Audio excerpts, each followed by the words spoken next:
The Golden Goose. Have you ever met someone who changed your life in one moment? This is the story of a simple young man, a hidden act of kindness, and a goose whose golden feathers could make even the greediest heart tremble. But gold can bring joy or trouble. Which do you think this story will bring? The youngest son. There was once a poor man with 3 sons. The oldest 2 were clever and proud. The youngest, called Simpleton, was quiet and kind. The older brothers mocked him and never let him join their work. One day, their father sent each son into the forest one by one to cut wood. The first 2 brothers. The oldest brother went first. On the way, a small, hungry old man asked for food and drink. The brother refused. That day, his axe slipped and injured his leg. The second brother also met the old man, refused to help, and his axe broke in 2. Neither returned with any wood. Simpleton's turn. When it was Simpleton's turn, he met the same old man. The old man's eyes were tired but kind. Simpleton gave him his bread and water without hesitation. The old man smiled. "For your kindness," he said, "I will show you where to find good wood and something even more special." The goose in the tree. The old man led Simpleton to a great oak tree. Inside was a goose with feathers of pure gold. "Take it," the old man whispered, "but do not let anyone steal it." Simpleton carefully tucked the goose under his arm, not knowing how much trouble it would bring. A night at the inn. On his way home, Simpleton stopped at an inn. The innkeeper's 3 daughters saw the golden goose. Greed sparkled in their eyes. They whispered to each other, "If we can pluck just one feather." But the goose was not ordinary, and neither was the magic it carried. The first daughter's mistake. That night, when Simpleton slept, the first daughter crept into his room. She reached for a golden feather. The moment she touched the goose, her hands stuck fast. She could not pull away, no matter how hard she tried. By morning, she was still there. 2 more stuck. The second daughter entered to help her sister. She touched her arm and stuck 2. The third daughter, laughing, tried to pull them both free. Now all 3 were trapped in a silly, struggling chain. Simpleton woke up and decided to keep walking with all 3 following. The curious villagers. As Simpleton walked through the village, people stared. One curious man reached to pull a daughter free and stuck. Another tried to help and stuck. Soon, a whole parade of unwilling followers shuffled behind Simpleton, unable to let go. The king's problem. In the nearby castle, the king's daughter was always sad. She had never laughed in her life. The king declared, "Whoever makes her laugh may marry her." When Simpleton's strange parade passed the palace gates, the princess looked out her window and her lips began to twitch. The first laugh. The princess saw the ridiculous line of people all stuck together, stumbling and waving their arms. She tried to hide her smile, but then a man at the end tripped, pulling everyone down like falling dominoes. The princess burst out laughing, a clear, joyful sound. Meeting the princess. The boy entered the grand hall.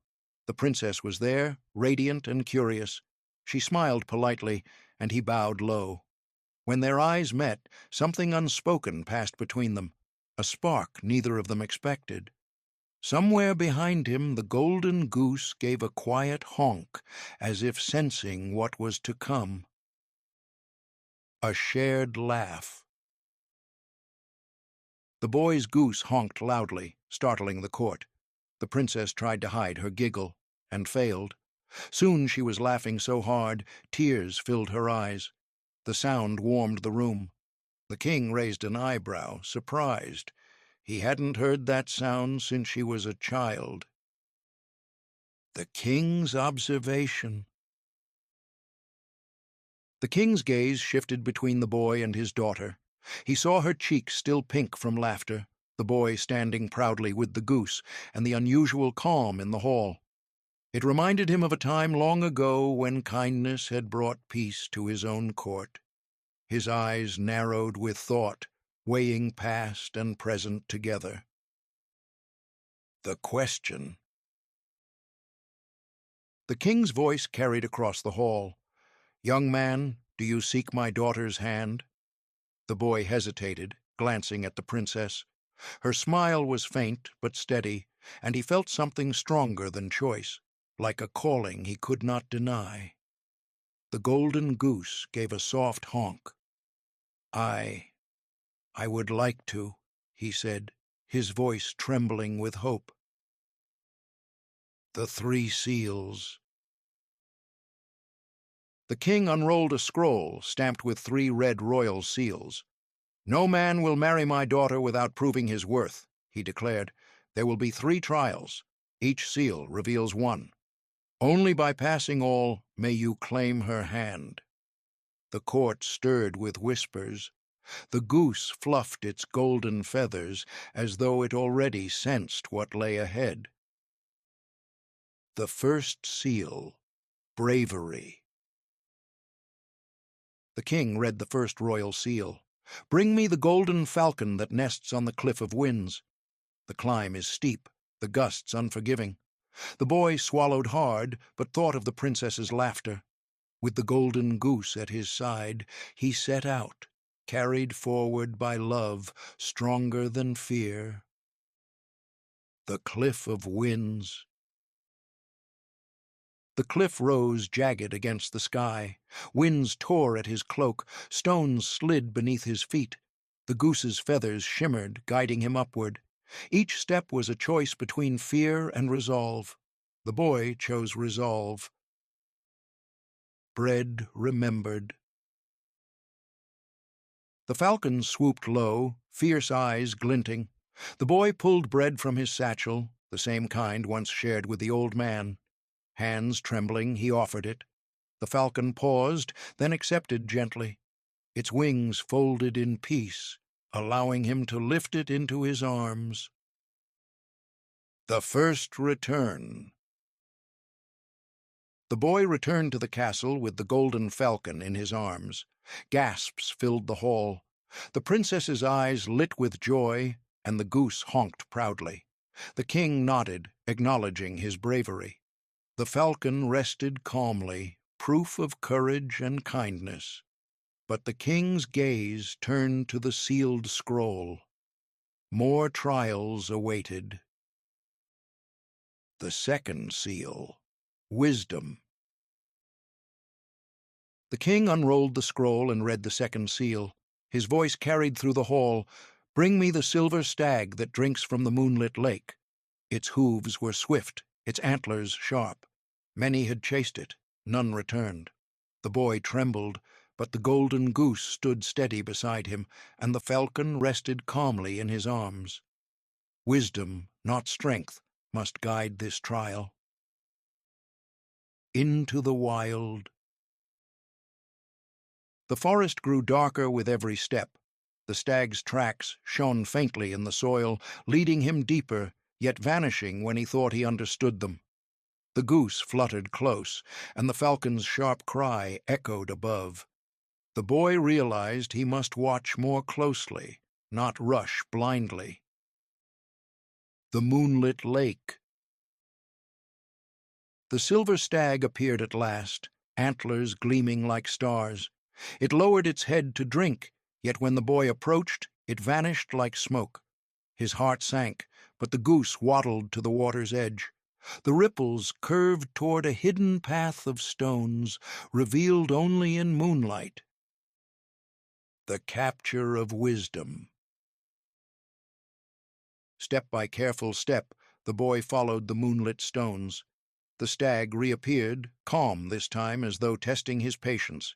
He knelt, offering silence instead of force.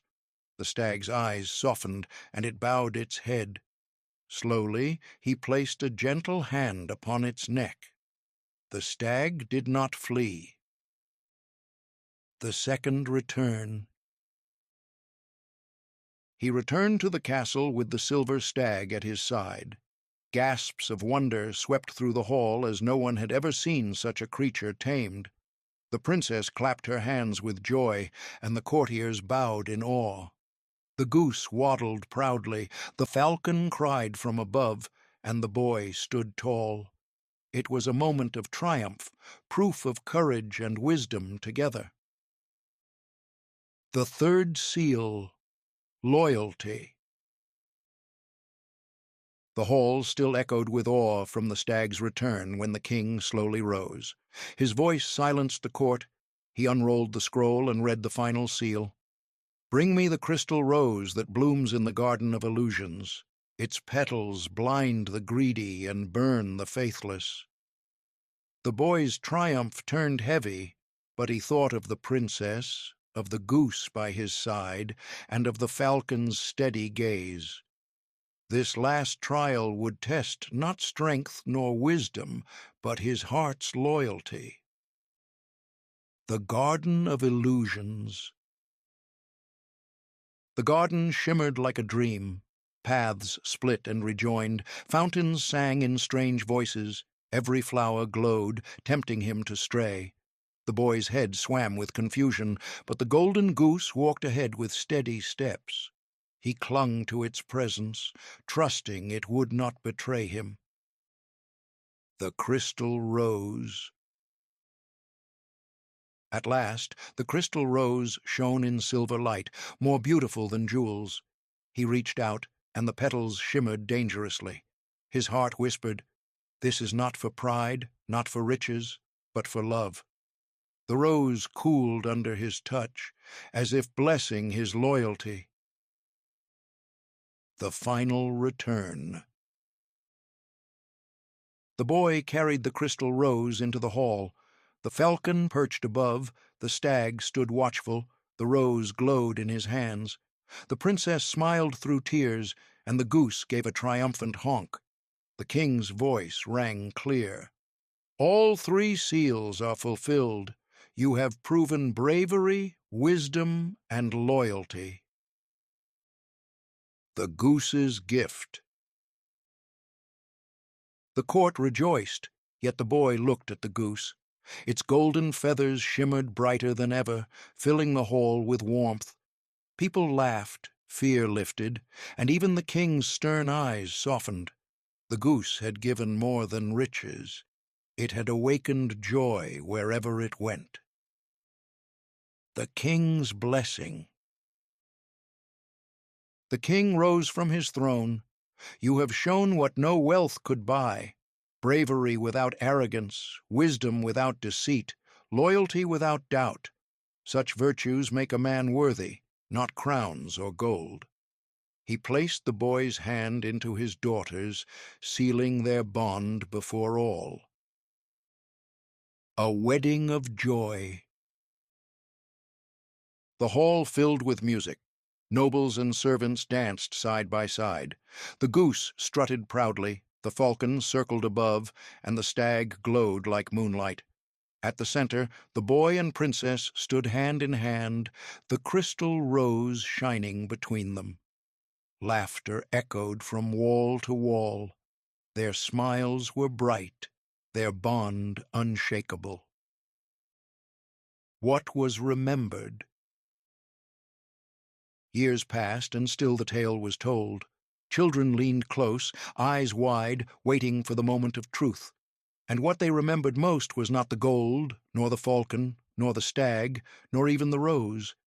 It was that the goose's gift was joy, and joy grows only when shared. And so the old man told it again, smiling gently, passing the joy to the next generation. Thanks for watching. Don't forget to like, comment, subscribe, and share for more fun English lessons.